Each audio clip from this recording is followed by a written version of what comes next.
I lived happily after divorcing with a cheating wife, but 18 years later I received a message from her. Oh God, I didn't see that coming. For the sake of length, I'll try to stick to the facts and keep it brief. I, 50M, legally have 3 children with my ex, 51, Adam, 23M, Chris, 21M, and Sophie, 18F. Biologically, the first 2 children are mine and youngest is the result of my wife's infidelity. I discovered this the day when Sophie was 2 years old and we had to rush Sophie to the emergency room. I filed for divorce 2 months later. I got 50-50 custody of my own children, but since Sophie was legally mine I had to pay child support for her and was very bitter and resentful about it. I tried to fight it at first, but in the end decided to suck it up to save myself the stress, but I made it very clear to my ex that outside of child support I would take no other responsibility for the girl and would shut down any attempts at being her father, but I would make the effort to still be polite to Sophie. After some time I learned to trust again and remarried a wonderful woman who made it very clear that she and her daughter were a package deal. I accepted this and did everything I could to try and be there for my stepdaughter Katie, 17F. Aside from the typical ups and downs, I would say I managed to make a great family life for myself. We'd have family nights, I attended most after-school events, took my family on fun vacations and put my sons through school and paid for their apartments and cars. They were on their own for gas money. Chris is expected to graduate this coming summer and I made a silly post on social media about how relieved I was going to be that I only had one more kid to put through school left. A couple of days later I got a message from my ex asking me to pay for Sophie's college expenses on my own since the pandemic has made money tight. I asked her what she meant and referred to my post, and I reminded her that my legal obligation to Sophie ended the day she turned 18 and that I was talking about Katie. My ex was furious, demanded to know why I was willing to pay for Katie and not Sophie since neither of them are related to me. I countered by saying that I knew upfront Katie wasn't my biological child and agreed to care for her instead of being conned into doing it like I was for Sophie. After that I got a call from Sophie asking what she did to make me hate her so much and to leave her feeling so excluded. I told her softly that I don't hate her and that nothing about this situation was her fault, but the simple truth is that it wasn't personal, I'm just not her father. Since then my sons have told me that Sophie was becoming really depressed. My ex is blaming me, but I don't see what I have to do with it. Edit, just to be clear, because I keep seeing the same questions. The kids know why I divorced their mother. My ex claims that Sophie was the result of a one-night stand and doesn't know who her father is, which is one of the reasons why I was kept on the hook for CS. After I learned the truth, I was very angry and didn't think I could handle raising a child that I was tricked into caring for, so I decided to keep my distance. Just because Sophie wasn't mine and I treated as such doesn't mean that I was horrible to the girl. I also made sure that my children knew that what happened between their mother and me was not Sophie's fault and they should never be mean to her. Update. A lot of you have suggested therapy, and for the longest time I never felt like I needed it, but after everything new that's happened I've decided that talking to a professional won't hurt. I thought I buried my anger and hurt toward my ex years ago, but now new information has been revealed that's just making me angry all over again. Not too long after my initial fight with my ex, she and Sophie got into a fight that ended up so bad that Sophie was kicked out of the home. Sophie called her brothers and they in turn called me, and she is currently staying with my wife, Katie, and I. Apparently, in spite of my efforts to maintain a boundary, my ex kept telling Sophie that if she was well behaved and did good in school that I would think of her as a daughter again. It was my ex's way of getting Sophie to be obedient. When I made my post, Sophie thought that I was finally giving her the validation that my ex had always promised, and when I didn't it was just chaos. Sophie called my ex horrible names and demanded to know who her bio dad. My ex refused and told her if she was going to be disrespectful she had to live elsewhere. Originally, some of you suggested that in spite of Sophie's blood type she could still be my daughter, and that was really starting to get to me. Now that Sophie was staying with me I took some of her DNA and sent it off for testing and couldn't believe the results that I sent it again for a second time. To my shock, Sophie and I are indeed related, she's just not my daughter. Like I said, the bad feelings are all starting to come back to me again, but this new information is just putting me in a bad place again. I don't even know how or when to break the news to Sophie or how to even confront my ex about any of this. I feel like such a fool. Our babysitter accidentally exposed my wife's affair with a cop. I was absolutely livid, so I took revenge on her and sent proofs to his pregnant wife. In November 2011, my wife, whom we shall call Tina, and I had been married for 3 years and were expecting our second child. We were still in our mid-20s, but we had the typical American family life going on.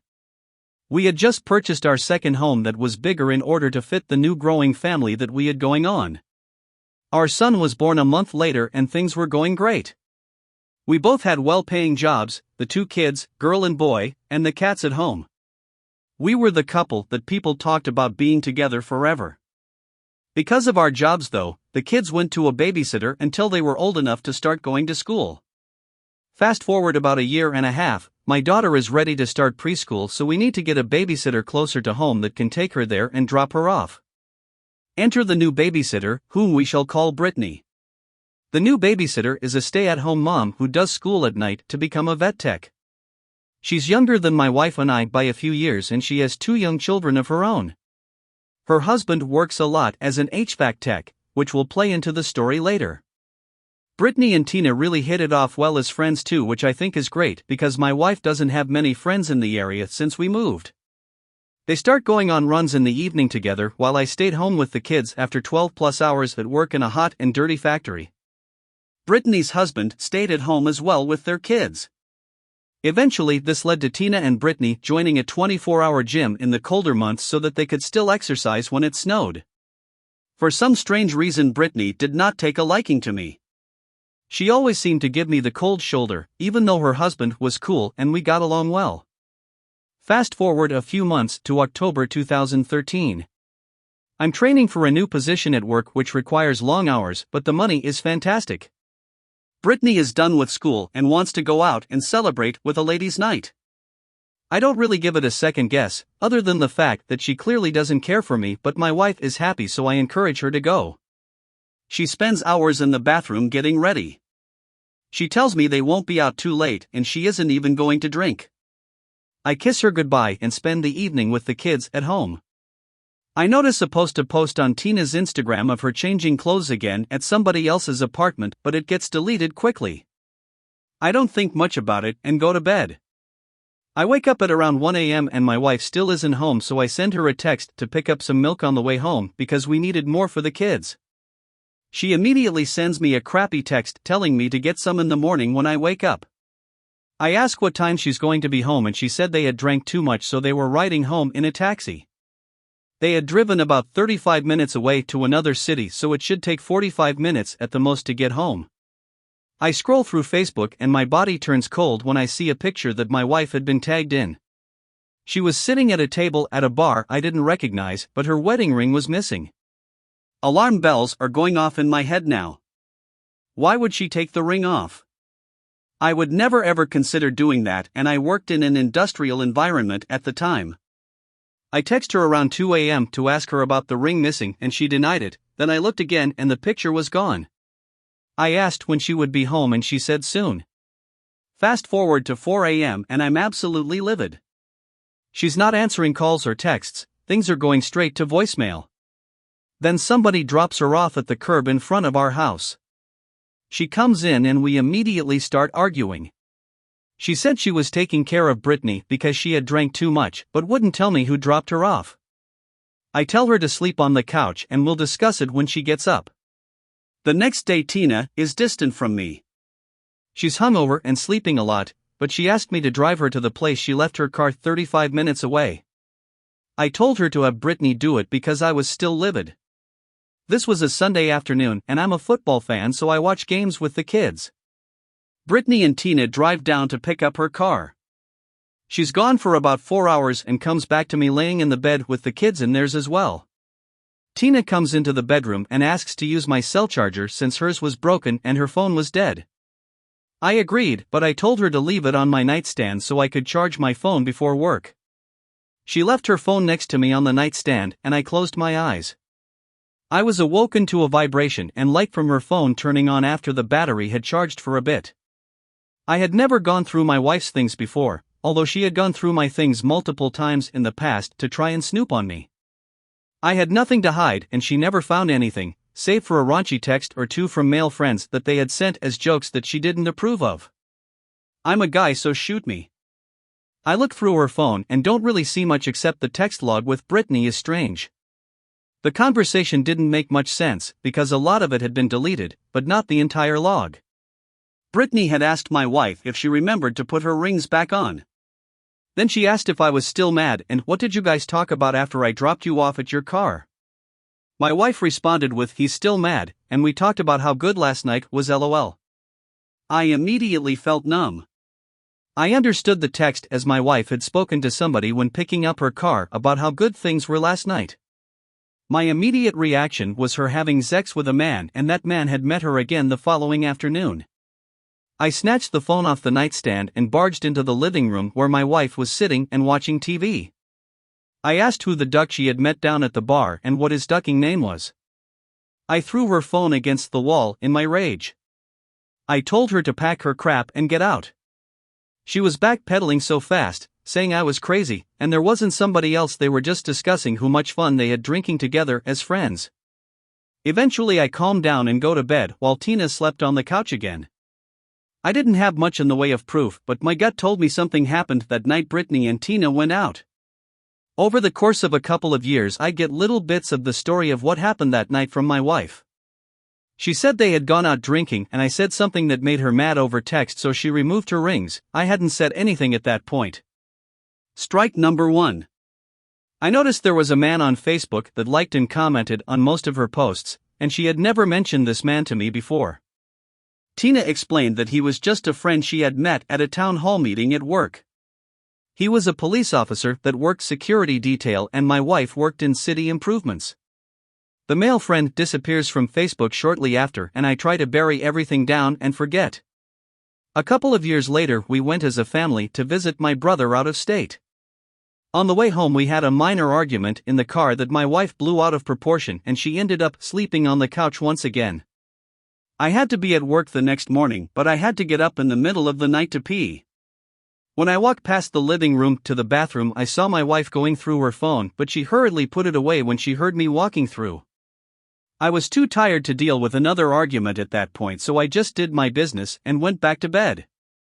The next morning at work I logged onto her Facebook account because my spidey sense was tingling again. I found that she had searched for the name of the police officer through Facebook, but I couldn't find a profile when I searched. I asked her again about why she searched for him and again about that night she went out with her friend. The story changed slightly this time. She said they had run into the officer at a hotel across the street from the bar, where he was working security. Why would she withhold that kind of information from me for 2 years? She said they had talked that evening for a few minutes and then went their separate ways. Strike number 2. During the next 2 years the friend Brittany had an argument with my wife and they were no longer on speaking terms. Our little family ended up moving back to our hometown about 20 miles away to my grandparents' old farmhouse in the country. It was perfect. Things were absolutely as they should be, except I still had that feeling and it had driven me into a deep depression. I would get anxiety whenever I knew my wife was coming home because I couldn't stop thinking about what she might be doing if she had a night meeting or was away for work. I ended up getting medicated on some antidepressants, which honestly helped tremendously. I began to see things the way they truly were. I was being gaslighted into thinking that I'm crazy and a bad person for believing that my wife had done something terribly wrong. She was still going through my phone whenever I was asleep and never found anything because, again, I had nothing to hide. I even got to the point where I would sleep with my phone under my pillow just to prove a point that I knew what she was doing. The time had come for me to find out the truth. I sent a text to Brittany and said I forgive her for covering up the cheating that my wife had done with the police office, not really having much proof of that, but she didn't know this information. Brittany immediately texted me back stating she was told by my wife before they broke off their friendship that I had been told of the cheating and we were working through it. Strike number 3. I confronted my wife when she got home from work that day and told her that her old friend Brittany had dropped the news. She immediately broke down and told me everything. She had been meeting the police officer before and after work at a park and they had been having sex in their cars. He ended up joining a police force closer to where we lived and they started meeting at his place when his wife was at work. To say I was devastated is an understatement, but I couldn't help but feel a bit relieved to know I wasn't imagining things. I just didn't know exactly how long things had gone. I told her to give me her phone so that I could look and see if they were still talking. She gave it to me and I read texts between them talking about meeting up in just a couple of days and how his, now pregnant, wife won't find out because he had an alibi. I got his number and texted him from my phone and asked him to tell me the truth about what was going on. He told me they had been to lunch as friends a couple of times, but that was it. I sent him screenshots of their conversation and he immediately went into a whole cop mode. I also sent the screenshots to his wife and let her know the situation. 4.5 years of cheating and I honestly had nothing but a bad feeling and just a tiny shred of proof. She was very good at hiding it, as was he obviously. That was in early 2018. We separated and got back together and tried to work things out before I started seeing a woman I worked with that treated me better. I made no attempt to hide our conversations and would even come home late from work daily after spending time with her. I let my wife know that I was moving on and that was that. Our divorce finalized in January 2019. She has since remarried and I'm single, still struggling with the thoughts and nightmares at the time. The further away from the events the better I get, but it has taken a severe emotional toll on me. I left my job of 13 years to take something way less stressful for less money. I don't get to see my kids half as much as I used to. I lost everything and had to file bankruptcy, so did she. Brittany had also been cheating on her husband because he worked too much and they are no longer together either. Cheating is not worth it. Caught my wife cheating with a random guest at the wedding. She claimed it was one-time mistake, so I put a VR on her car and found out the terrible truth. Background for context, we've been married for almost 11 years now, 19 years together, met in college and started dating. Great relationship for 8 years and then decided to get married. After 3 years married, she had a one-night stand with the son of her boss. She came home the next day telling me the son must gave her pills or something because she doesn't remember what happened. She was clubbing with her friends, the guy arrived to the club, they started chatting and the next thing she knows she woke up on his house. To this day she says she's not sure if they had closeness or not, but she didn't want to take any kind of legal or medical action. I forgave her, she quit her job, and we were okay, so 1 year later we had our first son, now 7. 3 years later, she attended her best friend's brother wedding in LA, USA. She slept with some random dude she met on the wedding. She came back to Mexico and told me all about it because she didn't use protection and needed to get tested, all clear TG. I forgave her, we did couples therapy for 8 months, she told me she was sorry but she was so stressed out with the baby and I never helped and she felt she had the responsibility of the baby all by herself and so on and so on. I promised in therapy I would change and I did. I have since done everything she asked of me. It all seemed good, so we got pregnant again and my daughter, now 3, was born 3 years after the incident. The important part here is the third time she cheated. Since December 2018 I started to get the feeling that she was cheating again, this time with her male best friend, more about him later, so I started checking her phone and there were some glimpses of strange messages I could see, but most of the time her conversations with her male and female best friend were deleted. I was very suspicious, so I started checking her phone's GPS and on February 2019 there it was, her phone was on her male's best friend apartment when she was supposed to be clubbing with her female best friend. I confronted her about this and she promised me there was nothing going on between them and she just didn't tell me she was going to be with him because since the thing in LA, only time she's admitted cheating, I had gotten extremely jealous and she didn't want to upset me. I had no more proof, so I had to believe her. She promised she would cut all contact with this guy and for a time I believed it. About this guy, I'm gonna call him C. C was my wife's best friend from college. She's a year younger, so even though we went to the same college we weren't on the same classes and she was with this guy, she always told me he was her best friend and nothing more. I always thought C loved S, my wife, but S loved me. My suspicion grew stronger when C refused to go to our wedding with some lame excuse. I told my wife that he was in love with her and couldn't handle watching her getting married to me. She told me I was crazy and that his lame excuse was valid and that even if he was in love with her, she was in love with me. After our wedding he went to another city to get a master's degree and we stayed in our hometown, so he was out of our lives for many years. He came back to our hometown more or less by the time my daughter was born, and S started seeing him regularly and getting coffees with him and going places with him because, after all, he was her best friend. This happened until the night I told you about before. That brings us to today. For a reason I won't describe here to not make this post even longer than it already is, I knew my wife and her female best friend were going to talk about C the other night.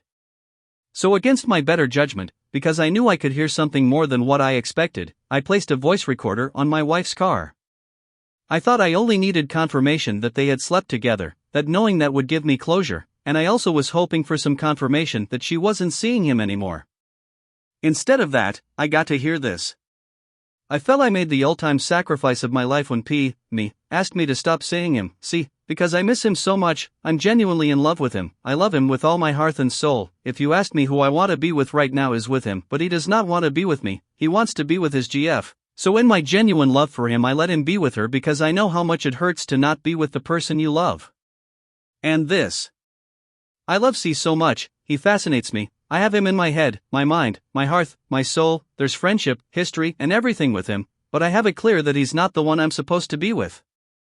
I know, until here it's dude, what are you doing there? Get out. The thing is, I also got to hear this.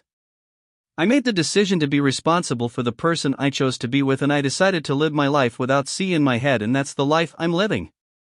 And this. I'm always telling myself that P is a good man, that I shouldn't focus only on the bad things. He's a good husband and he takes a lot of my crap, so I'm trying to make it work. And when her female best friend asked her if C were to become a millionaire, if her decision would change, she said no, because there are some things more fundamental than money, things money can't give you, like peace of mind, and C can't give me peace of mind. I don't believe a word he says. I would second guess myself all the time, and if I were to leave P, it would have to be for a man better than P, and right now I haven't found that man. I think he doesn't exist. So now I don't know what to think, what to feel, what to do. On the one hand, she openly admits she's not in love with me, she's in love with another man, she thinks about him when we make love, and I think I deserve better. I think I deserve a woman that loves me, not a woman that is with me because it's more convenient. But on the other hand, I can't bring myself to make my children go through divorce. If she's trying to make it work, if she knows she belongs with me, if I still love her with all my heart, if she's a good mother to my children, shouldn't I give her the benefit of the doubt? Shouldn't I also try to make it work? For my children? Also, if I decide to confront her, how do I do it? I can never tell her I taped her, I would get really nasty, she would hate me for sure, and I think it would make co-parenting more difficult. Also, I believe it's illegal, so if she knows, it could hurt my access to my children on the divorce. So she definitely can't know how I know she loves C. If I decide to end it, should I just tell her it's over and use one of our many problems as the cause? Or should I tell her I know about C without acknowledging where I got the info? I think she'll most likely think her female best friend told me.